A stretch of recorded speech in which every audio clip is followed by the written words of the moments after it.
When is a nonprofit like a private jet? I'm Sarah Olivieri, and I love helping nonprofit leaders and board members and people of all types help run organizations better so that they can make a bigger impact. And today I want to tell you about how nonprofits are kind of like private jets when it comes to boards. Now, you can't actually own a nonprofit. That's actually with a kind of the definition tax related of a nonprofit versus a for-profit. In case you wanted to know, side bonus, the main difference between a for-profit and a nonprofit besides the taxes is that nonprofits can't be owned, right? You can't have shareholders. So back to the topic. When is a nonprofit like a private jet? So if you are a board member or on a board of a nonprofit, I want you to imagine the nonprofit is like a private jet that you now own. So if you own your own private jet, and let's assume that you are not a jet pilot and you're not a jet mechanic, right? You're just like me. You maybe know about nonprofits or people, but you're not a jet specialist. So assuming that, I've given you your very own private jet. Are you going to be your own pilot as of something you really don't know how to fly, but you're going to be way up in the air, lots of speed, but you don't know how to fly the thing? Are you going to be your own pilot? My guess is no. And are you going to be your own mechanic, right? Making sure that the thing is running well. Or are you going to want to make sure that a qualified, trained, maybe certified mechanic has checked the plane over and made sure that it was working before you get in there and start flying around? So what's my point here? The nonprofit itself, your nonprofit, is like a private jet in that it is a complex thing that needs lots of attention and training and experience to run properly. I like to say that nonprofits are businesses, but as businesses, they are more complex than for-profit businesses. They have more people, they have more things going on. They've got this whole fundraising piece plus the mission delivering piece. They have volunteers, they have donors. There is a lot going on in a nonprofit. It's not something that a part-time volunteer can just jump in and start flying around and make decisions for. You need to be highly qualified, well-trained, and have it be your full-time job in order to do it well.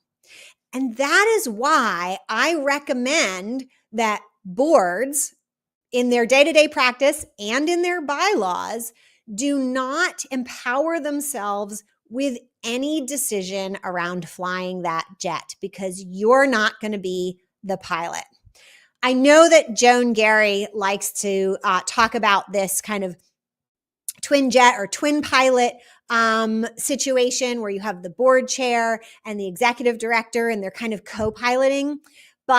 And I get that, it kind of can resonate at first, but in seeing it in over many nonprofits, when things are really going on in real life, and especially when you add some pressure and some difficult situations, it really doesn't make sense for a board and a staff, a paid expert staff, executive director included, to be co-piloting, right? It's like saying, here's a pilot with a pilot's license and experience whose job it is to fly the jet, and they're going to co-pilot it with you, the owner, who really doesn't know anything about flying and who's not familiar with the airplane necessarily, or the details about how to fly the plane, right?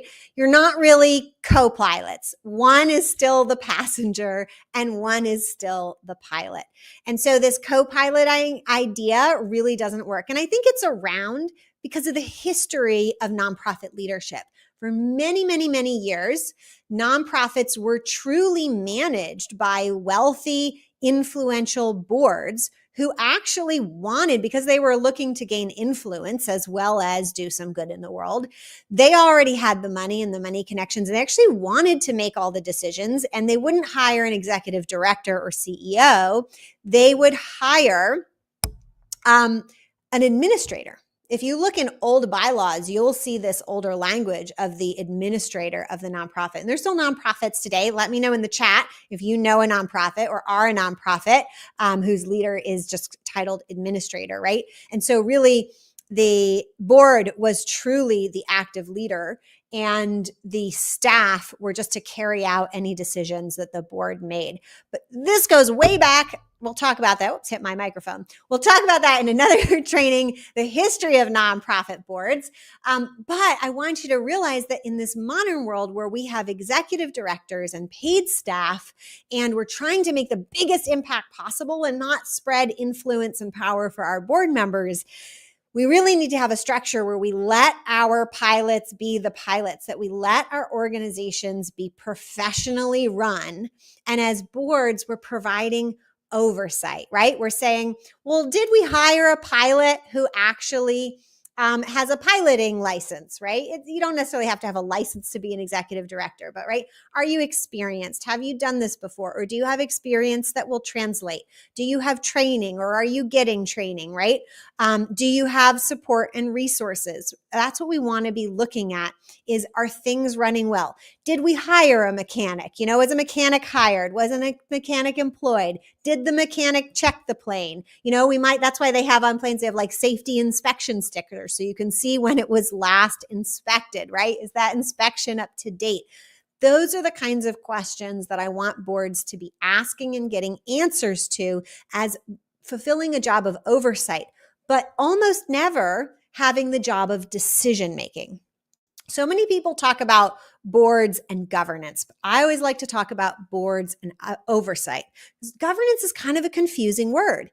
And when we talk about good governance, great governance, what do I think of? Well, I think of decision making.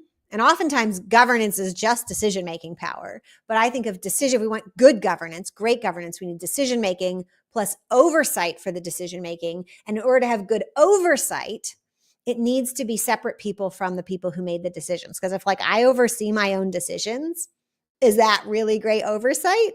I'd say not so much, right? And as a board, there are no board police, right? So whenever a board makes a decision, there's no oversight. And so that's bad governance. That's what I just said. When boards make decisions, it's bad governance. With two exceptions. One exception is somebody has to be able to fire the executive director if that leadership position is not working out. And I think boards should have the power to do that, or the power to delegate that if they so desire, so changing of the executive director. And the board should have the power to stop any activity of the organization that's illegal or grossly negligent and isn't being addressed in an effective way at the organization, but not the decision to decide what to do, right? Say it has to be stopped and then turn it back to the team to figure out what to do instead.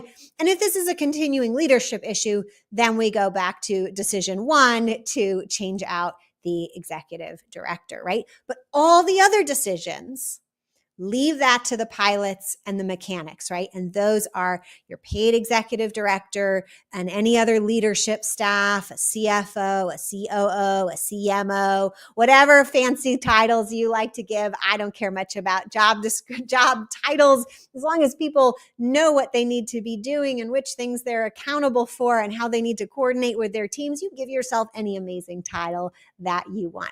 That's all I have for you today. I'm Sarah Olivieri. And if you'd like more tips like this, maybe even in your email inbox, you could go to pivotground.com/sign up, and I will send tips to you by email as well. Until next